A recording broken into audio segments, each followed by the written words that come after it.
Punya bahan bonsai yang lurus panjang, kita ada dua cara untuk membentuk menjadi sebuah bonsai yang indah. Yuk, simak selengkapnya.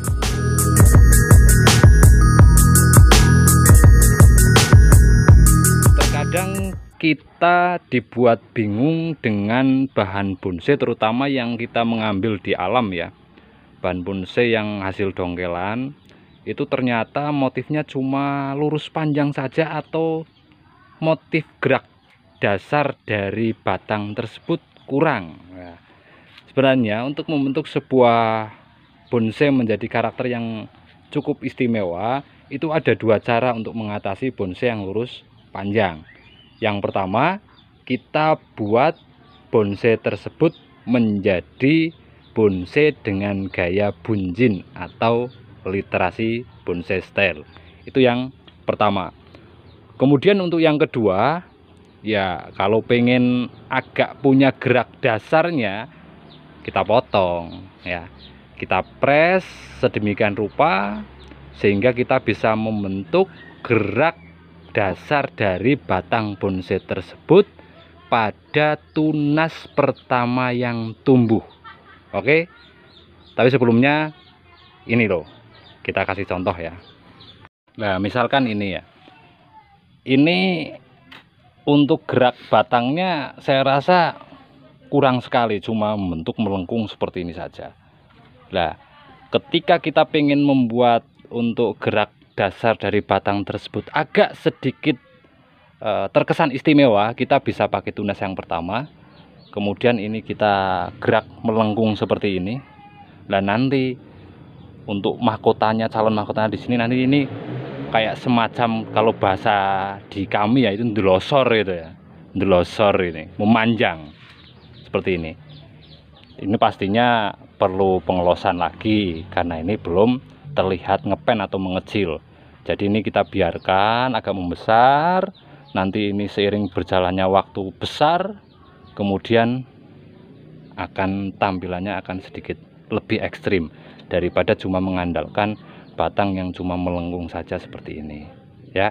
Itu yang pertama. Kemudian untuk ini kan masih konsepnya masih gaya bunjin ya, konsepnya masih gaya bunjin.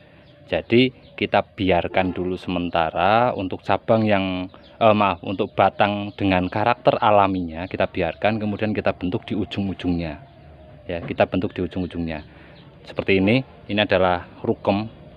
Ini luar biasa untuk liukannya. Ini liukannya ekstrim sekali.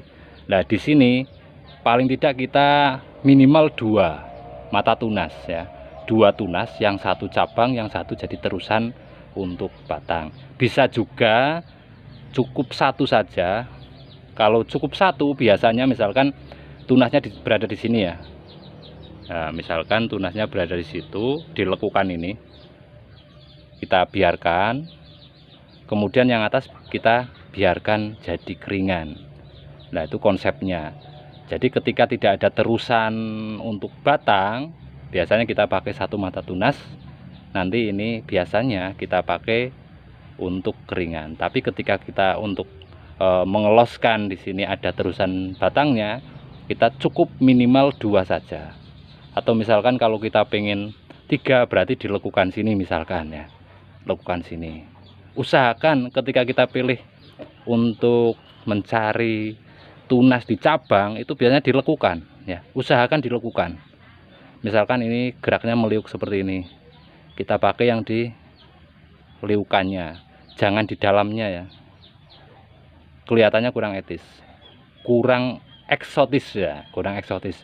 Walaupun bonsai tidak ada patokan secara resmi ya, ketika dibawa di kontes ya pakai pakem, tapi ya dilihat dari kasat mata nanti kelihatan kok nilai keindahannya, nilai seninya seperti itu ya. Oke, jadi cara yang pertama untuk bonsai lurus panjang, kita jadikan bahan bonsai tersebut menjadi bonsai dengan gaya bunjin atau literati bonsai style. Untuk pohon-pohon yang populasinya banyak di hutan, Jadi tumbuhnya memanjang, batangnya memanjang, berusaha untuk mencari sinar matahari. Itu konsep dari bunjin ya. Konsep dari bunjin atau literati ya. Literati bonsai style. Oke ya. Kemudian untuk cara yang kedua yaitu kita press untuk batangnya ya. Batangnya kita press. Ini kan dulunya ini memanjang ya, batangnya panjang, kemudian dipres kita pakai tunas-tunas yang dekat dengan pangkal batang. Jadi kalau dirasa akarnya sudah mantap, kita pres. Nah biasanya ini dilakukan pada bonsai-bonsai hasil budidaya ya, lurus panjang kita pres. Tapi di alam pun kita bisa, ketika dirasa kok nggak bagus lah untuk bonsai bunjin atau literati bonsai style. Kenapa? Selain memakan ruang yang banyak, untuk ruang yang tinggi ya, karena bonsai bunjin kan terkenal tinggi-tinggi. Juga kalau pohon kecil tinggi itu kan kalau ikut kontes biayanya juga mahal ya, masuknya bonsai XL atau lat, padahal misalkan cuma sejempol tapi tingginya kurang lebih 60 cm, itu kan bisa masuk XL juga. Nah seperti itu ya. Jadi dipotong nanti mengandalkan untuk cabang-cabang yang di dekat dengan pangkal batangnya tuh. Atau ada cara yang bisa kita pakai mengatasi dari bahan-bahan yang panjang, kita robohkan. Nah ini seperti ini ya, kita robohkan. Ini kata yang punya dulu ini nanamnya tinggi, tegak, nanamnya tegak. Tapi setelah dipikir, ini kita robohkan seperti ini. Kita robohkan. Jadi dilihat nanti bonsai punya teman-teman, misalkan kok bisa dirobohkan, ya kita robohkan, nggak masalah. Atau dimiringkan, atau misalkan tumbuh tunas di salah satu sisi, kita bisa buat gaya rough, bonsai rough style ya, seperti itu ya. Sebagai contoh, kalian nanti bisa menyimak bahan-bahan bonsai atau bonsai yang istimewa sebagai inspirasi. Silahkan disimak. Setelah ini saya akan tampilkan inspirasi bonsai gaya bunjin atau bonsai gaya literati atau literati bonsai style, supaya kita bisa mengolah juga bahan-bahan yang lurus panjang menjadi bonsai yang istimewa ya. Tapi sebelumnya ini juga ada cemara yang tinggi sekali, ini nanti akan dipelintir. Nah, tapi sebelumnya dibelah dulu, tunggu kambium agak rapat, pastinya diolesi salep kambium ya. Kemudian setelah agak rapat nanti bisa kita pelintir.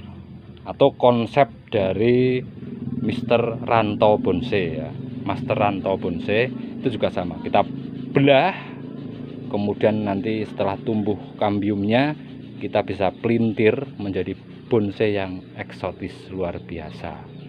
Seperti itu. Ada lagi, kita bisa buat grouping dari bonsai-bonsai yang lurus panjang. Di sini contohnya belum ada ya. Untuk bonsai grouping yang lurus panjang, ya anggap saja ini grouping misalkan ya. Sebenarnya ini rough juga. Nah, misalkan kita punya beberapa bonsai yang lurus panjang, ada semisal 10 batang, kita bisa kreasikan menjadi bahan bonsai dengan gaya forest style atau grouping atau gaya hutan. Ini juga mantap sekali ya. Kalau kalian punya yang seperti itu, bahan-bahan yang lurus panjang, jangan disepelekan ya. Itu juga bisa menjadi bonsai yang istimewa. Bisa menjadi bonsai yang istimewa. Oke, semoga bermanfaat. Silahkan disimak untuk inspirasi bonsai bunjin atau literati bonsai style. Sampai ketemu lagi di video selanjutnya. Assalamualaikum warahmatullahi wabarakatuh.